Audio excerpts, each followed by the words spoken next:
WhatsApp class 12 welcome back to the channel. तो last video में हमने आपको बताया था एवरेज प्रॉफिट मेथड से गुडविल कैलकुलेट करना। अब एवरेज प्रॉफिट मेथड का बेसिक कॉन्सेप्ट भी हमने समझ लिया था और कुछ क्वेश्चंस भी हमने कर लिए थे। तो आज के वीडियो में मैं आपको कराने वाला हूँ एवरेज प्रॉफिट मेथड का कुछ एडवांस क्वेश्चन। तो चलो विदाउट वेस्टिंग एनी टाइम हम लोग स्टार्ट करते हैं एवरेज प्रॉफिट मेथड के कुछ एडवांस क्वेश्चन के साथ। Let's begin. देखो एवरेज प्रॉफिट मेथड्स में सबसे पहला जो ये क्वेश्चन आज के वीडियो में हमने देखना है, X and Y are partners sharing profits in 2:1। X और Y दो पार्टनर्स एक फॉर्म में जो प्रॉफिट्स को बांट रहे थे 2:1 के रेशियो में। They agree to admit Z. अब ये एग्रीड हुए कि जेड को as a new partners admit करा जाए फॉर 1/4 शेयर, 1/4 शेयर के लिए। For this purpose goodwill is valued at 3 years purchase. इस पर्पस के लिए, यानी कि मैंने बताया था कि जब भी किसी नए पार्टनर्स का एडमिशन होगा गुडविल का वैल्यूएशन करा जाएगा। तो ये जेड के एडमिशन के टाइम में गुडविल का वैल्यूएशन करना है एट 3 years परचेज। देखो numbers of years purchase given है, 3 years परचेज पे मुझे गुडविल का वैल्यूएशन निकालना है of the average annual profit of last 5 year, यानी प्रीवियस 5 ईयर्स के एवरेज एनुअल प्रॉफिट के बेसिस पे 3 years परचेज से मल्टीप्लाई करके मुझे गुडविल निकालना है। अब ये पिछले 5 साल का जो प्रॉफिट दिया हुआ है 31 मार्च 2017, 18, 19, 20 और 21, इसमें 2020 में हमारा लॉस है 40,000 रुपीज का। और उसके बाद इट वाज फाउंड दैट, ये कुछ एडजस्टमेंट भी दिए हुए हैं, यानी ये फाउंड किया गया at the time of valuation of goodwill, adjustment number 1 और एडजस्टमेंट नंबर 2। तो इसमें सबसे पहला एडजस्टमेंट देखो यहाँ दिया हुआ है और एडजस्टमेंट नंबर 2 दिया हुआ है। ऐसा एडजस्टमेंट को मैं बाद में देखूंगा, अभी फिलहाल मुझे ये निकालना है कि गुडविल जो है वो पिछले 5 साल के एवरेज प्रॉफिट के बेसिस पे 3 years परचेज पे निकालना है। तो सबसे पहले अगर गुडविल का वैल्यूएशन मुझे करना है एवरेज प्रॉफिट मेथड से, वैल्यूएशन ऑफ गुडविल, ये आप हेडिंग ले लोगे। अब गुडविल का वैल्यूएशन करना है एवरेज प्रॉफिट मेथड से, तो आप जल्दी से फॉर्मूला चेक करो। गुडविल निकालने का फॉर्मूला मैंने क्या बताया था, average profit into number of years purchase. तो नंबर ऑफ ईयर्स परचेज कितना है, 3। अब सबसे पहला चीज जो मुझे चाहिए वो चाहिए एवरेज प्रॉफिट। तो एवरेज प्रॉफिट हम लोग कैसे निकाल रहे थे, एवरेज प्रॉफिट निकालने के लिए मैंने बताया था sum of total profit, total profit का sum total divided by total number of years of profit. तो टोटल कितने ईयर्स का प्रॉफिट है, 5 ईयर्स का। अब ये सबसे पहले जो सम ऑफ टोटल प्रॉफिट्स मुझे चाहिए उसके लिए मुझे प्रॉफिट्स को एडजस्ट करना पड़ेगा, क्योंकि एडजस्टमेंट भी तो बहुत सारे दिए हुए हैं। इन सारे एडजस्टमेंट को एडजस्ट करने के बाद ही मेरा सम ऑफ टोटल प्रॉफिट आ पाएगा। तो चलो एडजस्टमेंट्स के लिए हम लोग एक एडजस्टमेंट टेबल बना लेते हैं। एडजस्टमेंट्स के लिए हम लोग एक एडजस्टमेंट टेबल बना लेते हैं। इसको थोड़ा सा मैं और नीचे कर देता हूं क्योंकि यहाँ पे मुझे गुडविल भी निकालना है। तो एवरेज प्रॉफिट का फॉर्मूला मैं यहां लिख देता हूं, sum of total profit divided by total number of year of profit. अब जो एडजस्टमेंट करना है प्रॉफिट्स में उसके लिए जो टेबल मैंने कल बताया था वो सेम टेबल यहां पे बनेगा, ये एडजस्टमेंट टेबल हो जाएगा, एडजस्टमेंट टेबल। अब इसमें प्रॉफिट जो है वो 5 ईयर्स का गिवन है, 5 ईयर्स का एक पर्टिकुलर का कॉलम आप ले लो और बाकी 5 ईयर्स का कॉलम ले लो प्रॉफिट्स के लिए। 1, 2, 3, 4 और 5 ये पर्टिकुलर का कॉलम हो जाएगा। इसके बाद हमारा जो ईयर है वो 31 मार्च 17 है, तो ये हमारा 16, 17 हो जाएगा, क्योंकि 31 मार्च 17 को अगर हमारा ईयर एंड हो रहा है तो ये इसका बिगिनिंग डेट क्या रहा होगा, इसका बिगिनिंग डेट रहा होगा 1 अप्रैल 2016, तो 16, 17। नेक्स्ट हमारा रहेगा 17, 18, 18, 19, 90, 20 और 20, 21, ये 5 ईयर्स का प्रॉफिट है। सबसे पहले जो भी प्रॉफिट्स या लॉस गिवन है वो प्रॉफिट्स या लॉस आप यहां पे पहले दिखा दो। ये जो प्रॉफिट लॉस गिवन है 60,000, next 80,000, next 1 lakh, 4th year में लॉस है 40,000 का, आप इस लॉस को ब्रैकेट में रख लो, और 5th ईयर में 1,20,000 रुपीज का प्रॉफिट है। अब उसके साथ साथ मुझे एडजस्टमेंट को एडजस्ट करना है, तो एडजस्टमेंट को सबसे पहले समझना जरूरी है। क्या बोल रहा है first adjustment, point number A, on 1 अक्टूबर 2016, 1 अक्टूबर 2016 का मतलब ये कौन सा ईयर में आएगा, 16, 17 फर्स्ट वाले ईयर में आएगा, क्योंकि 16 के 1 अक्टूबर को यहाँ पे एडजस्टमेंट हो रहा है। तो वो 16-17 के अंदर में आ जाएगा। ए मोटर परचेज फॉर ₹40,000, 40,000 को आपने एक मोटर कार परचेज किया, ट्रीटेड एज ट्रेवलिंग एक्सपेंस, लेकिन आपने बाई मिस्टेक उसको ट्रेवलिंग एक्सपेंस ट्रीट कर लिया। अब ध्यान देना, मोटर कार क्या है, हमारा एक्सपेंडिचर है, बट वो कैपिटल एक्सपेंडिचर है क्योंकि एसेट्स है ना, तो एसेट्स इज कैपिटल एक्सपेंडिचर। तो ये मोटर कार जो हमने परचेज करा 1 अक्टूबर 2016 को 40,000 रुपीज का, ये था हमारा capital expenditure, but by mistake हमने इसको क्या ट्रीट कर लिया, ट्रेवलिंग एक्सपेंस, और travelling expense is revenue expenditure, यानी कि capital expenditure is treated as revenue expenditure. जो कैपिटल एक्सपेंडिचर था वो गलती से हमने क्या ट्रीट कर लिया, रेवेन्यू एक्सपेंडिचर। अब जब रेवेन्यू एक्सपेंडिचर ट्रीट किया मैंने, तो वो पीएनएल में डेबिटेड हुआ होगा, और पीएनएल में डेबिटेड होने का मतलब प्रॉफिट्स हमारा घट गया होगा, तो आप प्रॉफिट्स को क्या करोगे, बढ़ा लोगे। कोई भी कैपिटल एक्सपेंडिचर को आप गलती से अगर रेवेन्यू एक्सपेंडिचर ट्रीट कर लेते हो तो आपकी प्रॉफिट घट जाती है, आप प्रॉफिट्स को क्या करोगे, प्रॉफिट्स को बढ़ा लोगे। तो यहां पे आप ऐड करोगे, ऐड क्या करोगे, मोटर कार, ये मोटर कार लिख करके आप ऐड कर दोगे 40,000 फर्स्ट ईयर का प्रॉफिट में, तो आपने ये 40,000 ऐड कर दिया। अब उसके बाद क्या बोल रहा है, on which depreciation charge at the rate 10% per annum by SLM straight line method. अब इस मोटर कार पे 10% पर एनम के रेट से डेप्रिसिएशन भी चार्ज करना था SLM मेथड से। अब मुझे ये बताओ कि जब आपने इसे मोटर कार माना ही नहीं है तो क्या आपने डेप्रिसिएशन चार्ज किया होगा, डेप्रिसिएशन चार्ज नहीं किया होगा, लेकिन अब आप इसको रेक्टिफाई कर रहे हो, अब आप इसको ट्रीट कर रहे हो कि ये मोटर कार है, एसेट्स है, तो इस पर डेप्रिसिएशन तो लगाना पड़ेगा ना, और डेप्रिसिएशन 10% पर एनम में दिया हुआ है, पर एनम में दिया हुआ है, तो आप डेप्रिसिएशन लगाओगे, डेप्रिसिएशन के कारण प्रॉफिट क्या होगा, घटेगा, क्योंकि डेप्रिसिएशन तो रेवेन्यू एक्सपेंडिचर है, ये डेबिटेड टू पीएल होगा, तो हमारा प्रॉफिट क्या होगा, घटेगा, और सारे ईयर का प्रॉफिट घटेगा, क्योंकि डेप्रिसिएशन तो ईयर बाय ईयर लगता है ना, हर एक ईयर में लगता है। तो यहाँ पे आप डेप्रिसिएशन ऑन मोटर कार पे आप डेप्रिसिएशन लगा रहे हो। तो भाई देखो, सबसे पहले ये 16-17 में आपने खरीदा कब, 1 अक्टूबर को, और हमारा ईयर एंड क्या है, 31 मार्च। तो देखो 1 अक्टूबर से 31 मार्च टोटल कितने मंथ्स का गैपिंग होता है, तो ये गैपिंग होता है 6 मंथ्स का। तो जो फर्स्ट ईयर में आप डेप्रिसिएशन चार्ज करोगे इस मोटर पे, वो केवल 6 मंथ्स का चार्ज करोगे। क्यों, क्योंकि रेट पर एनम में गिवन है। तो सबसे पहले कॉस्ट ऑफ मोटर कार 40,000 है, क्लियर है। तो 40,000 ये देखो डेप्रिसिएशन में यहाँ पे लगा रहा हूँ, तो डेप्रिसिएशन में सबसे पहले लगा रहा हूँ 16-17 में, 16-17 में 40,000 का मुझे डेप्रिसिएशन लगाना है 10% के रेट से, और 6 मंथ्स का ही डेप्रिसिएशन लगाना है। तो ये डेप्रिसिएशन कितना लग जाएगा, 2,000 रुपीज का, यानी फर्स्ट ईयर में हमने डेप्रिसिएशन कितना चार्ज करना है, 2,000, क्योंकि केवल 6 मंथ्स का चार्ज करना है ना। 1 अक्टूबर को हमने परचेज करा और 31 मार्च हमारी एंडिंग है, तो 6 मंथ्स यूज हुआ, डेप्रिसिएशन भी मैं 6 मंथ्स का चार्ज करूंगा। तो डेप्रिसिएशन को आप यहां से माइनस कर लो, क्योंकि डेप्रिसिएशन डिडक्ट होता है सारे ईयर के प्रॉफिट में से। सॉरी 2,000, फर्स्ट ईयर में हमें डेप्रिसिएशन कितना लगाना है, 2,000 रुपीज का। उसके बाद मेथड हमारा कौन सा है, SLM, तो प्रत्येक साल ओरिजिनल कॉस्ट पे डेप्रिसिएशन लगेगा। तो 2017-18 में डेप्रिसिएशन कितना लगेगा, 40,000 का 10% पूरे ईयर का, क्योंकि 2017-18 में ये पूरे एक साल हमारे बिजनेस में रहा, तो डेप्रिसिएशन इस पे कितना लगेगा, 4,000 का डेप्रिसिएशन लगेगा। तो आप 4,000 का डेप्रिसिएशन 17-18 में चार्ज कर दोगे।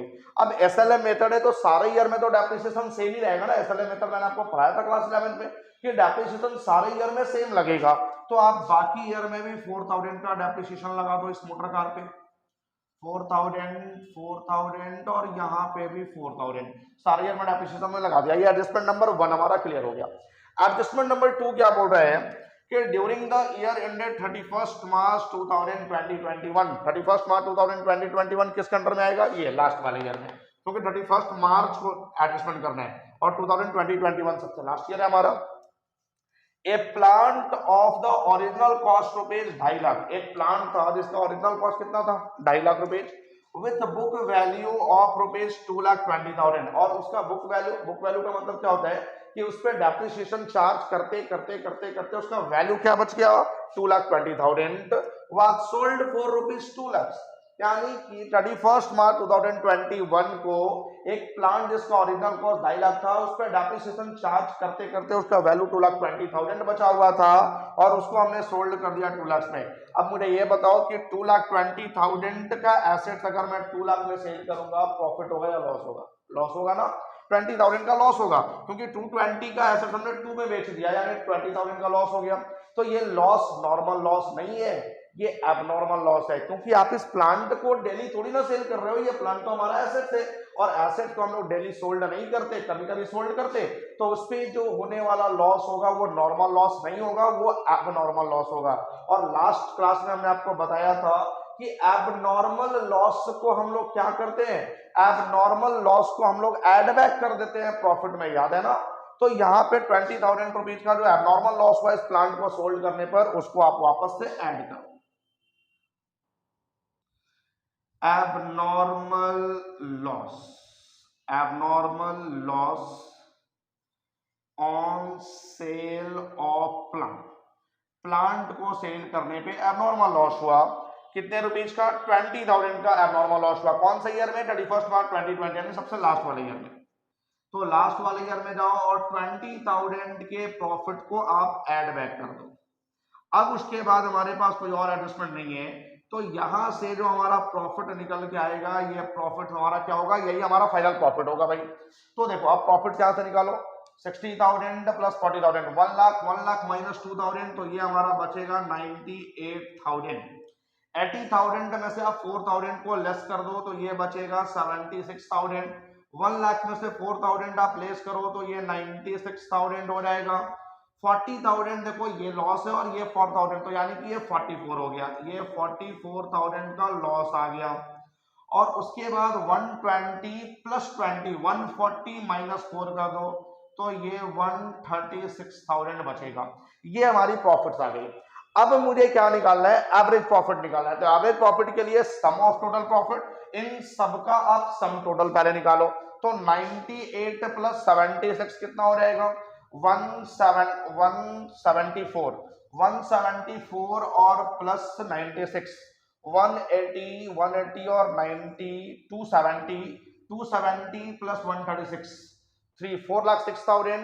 4,06,000 में से आप 44,000 को माइनस कर दो तो 4,02,000, यानी 3,62,000 बचेगा। ये 3,62,000, ये हमारा सम ऑफ टोटल प्रॉफिट आ गया। अब 3,62,000 को आप 5 से डिवाइड कर दो तो क्या निकल जाएगा? Average profit. तो इसको चलो 5 से डिवाइड करके देखते हैं क्या आता है। अगर आप इसको 5 से डिवाइड करोगे तो ये आ जाएगा 72,400, ये 72,400 हमारे पास आ जाएगा। अब 72,400 हमारा क्या निकल गया? Average profit. हमें निकालना क्या था? हमें निकालना है गुडविल।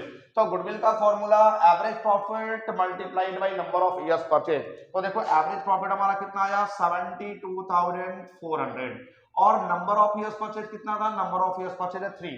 तो 72,400 को आप 3 से मल्टीप्लाई करोगे तो ये आ जाएगा 2,07,200, 2,07,200। ये हमारा क्या निकल गया? ये हमारा सॉरी 2,17,200, ये हमारा आ गया गुडविल। इस तरीके से मुझे गुडविल निकालना है, समझ में आ गई?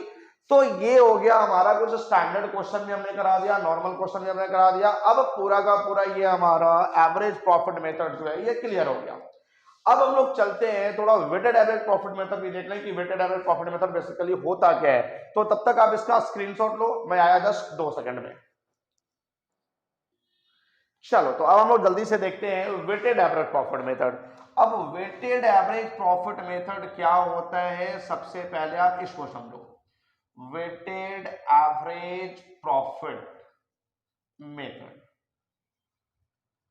अब ये वेटेड एवरेज प्रॉफिट मेथड से मुझे गुडविल कैसे निकालना है। तो weighted average profit method basically कब अप्लाई होता है? सबसे पहले तो आप ये समझो कि वेटेड एवरेज प्रॉफिट मेथड कब एप्लीकेबल होता है for the valuation of goodwill. तो यहां पे मैं लिखता हूं कि इफ देयर इज इंक्रीजिंग और डिक्रीजिंग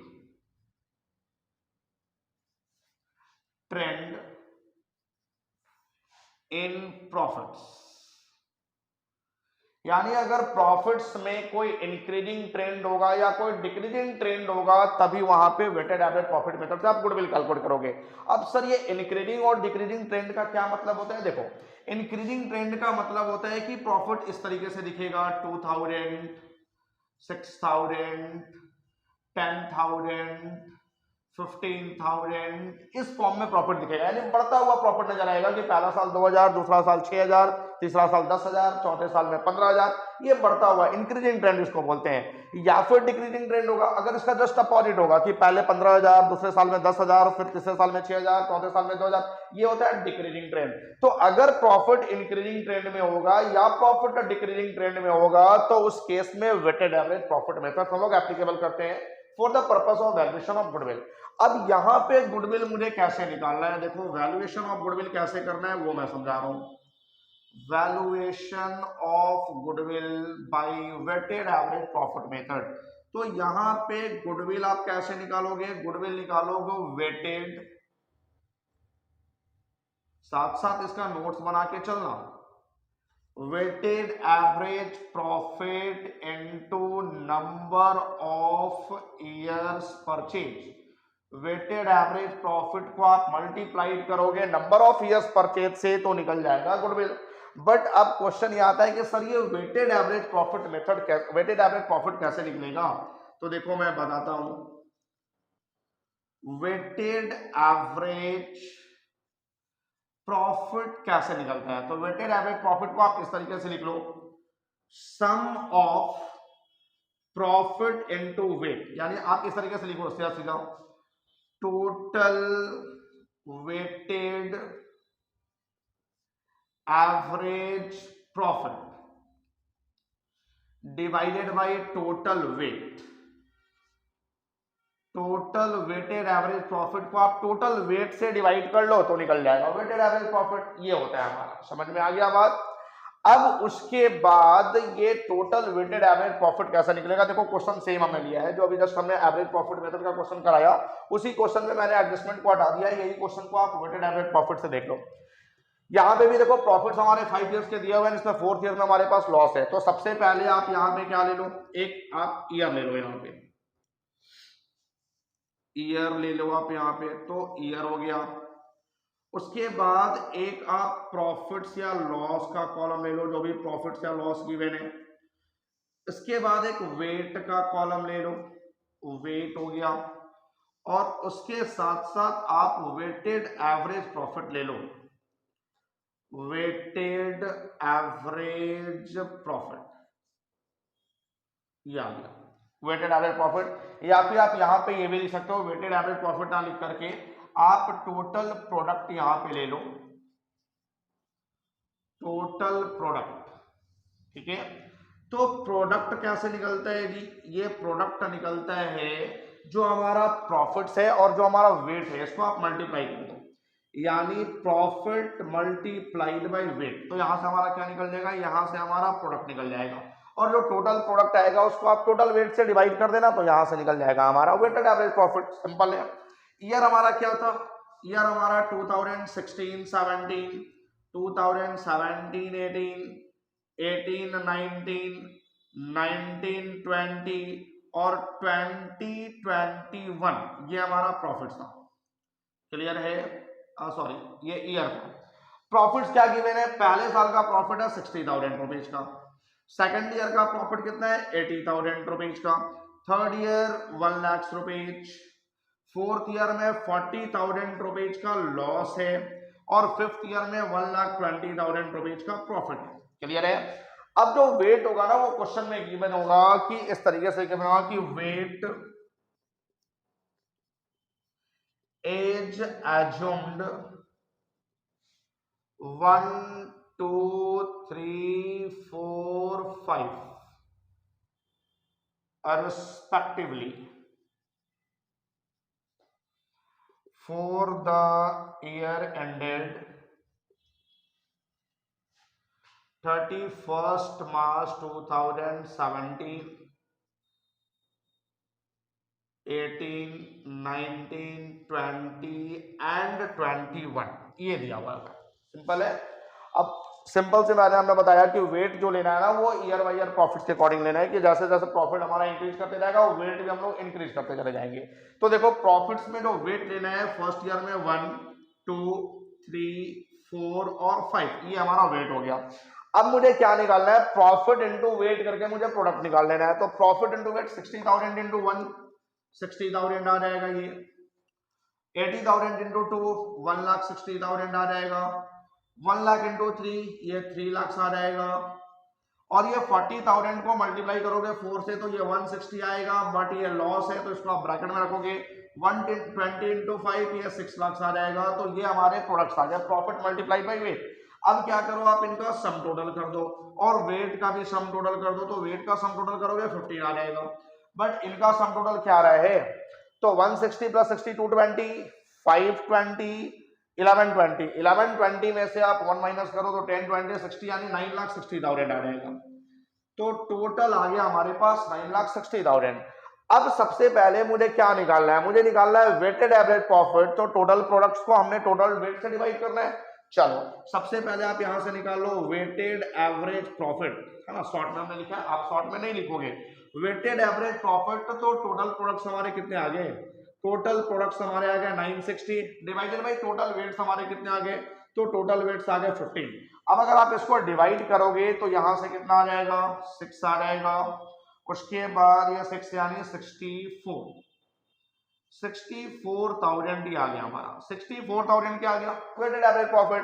अब मुझे गुडविल कैलकुलेट करना है, तो गुडविल आप कैसे कैलकुलेट करोगे, देखो गुडविल का हमने फॉर्मूला क्या लिखाया, weighted average profit into number of years purchase. तो वेटेड एवरेज प्रॉफिट हमारे कितने आ गए 64,000 के वेटेड एवरेज प्रॉफिट आ गए, और नंबर ऑफ इयर्स परचेज कितने इयर्स परचेज पे मुझे गुडविल निकालना है 3 इयर्स परचेज पे। तो यहाँ पे आप 3 से इसको मल्टीप्लाई कर दोगे तो ये कितना रहेगा हमारा, 3 से मल्टीप्लाई करने के बाद 192। तो ये गुडविल हमारे हो गया 192 1,92,000। तो इस तरीके से मुझे वेटेड एवरेज प्रॉफिट मेथड से गुडविल निकालना है, समझ में आ गया। सबसे पहले आप क्या करोगे, सबसे पहले आप प्रॉफिट मल्टीप्लाई बाय वेट करके टोटल प्रोडक्ट निकाल लोगे। इसके बाद टोटल वेट से आप उसको डिवाइड कर दोगे तो यहां से आ जाएगा वेटेड एवरेज प्रॉफिट, और वेटेड एवरेज प्रॉफिट को आप नंबर ऑफ इयर्स परचेज से मल्टीप्लाई कर दोगे तो क्या निकल जाएगा, गुडविल निकल जाएगा। तो ये था हमारा वेटेड एवरेज प्रॉफिट का बेसिक कॉन्सेप्ट। मैंने एक नॉर्मल क्वेश्चन कराया ताकि स्टार्टिंग से आपका कॉन्सेप्चुअल क्लैरिटी बना रहे। अब इसका एक एडवांस क्वेश्चन भी मैं कराऊंगा, जो कि मैं कराऊंगा नेक्स्ट वीडियो में, ताकि ये पूरा का पूरा आपका कॉन्सेप्चुअल क्लैरिटी के साथ क्लियर हो जाए, एवरेज प्रॉफिट भी साथ ही साथ वेटेड एवरेज प्रॉफिट भी। तब तक आप इसका नोट्स बनाओ और इससे रिलेटेड जितने भी नॉर्मल क्वेश्चंस होंगे आप बुक्स में ट्राई करो, सारे क्वेश्चंस बन जाएंगे। अगर कोई क्वेश्चन में डाउट रह जाता है कमेंट सेक्शन में मैसेज करो। मैं कल मिलूंगा फिर नए टॉपिक के साथ, यानी वेटेड एवरेज प्रॉफिट मेथड के कुछ एडवांस प्रॉब्लम के साथ। Thank you.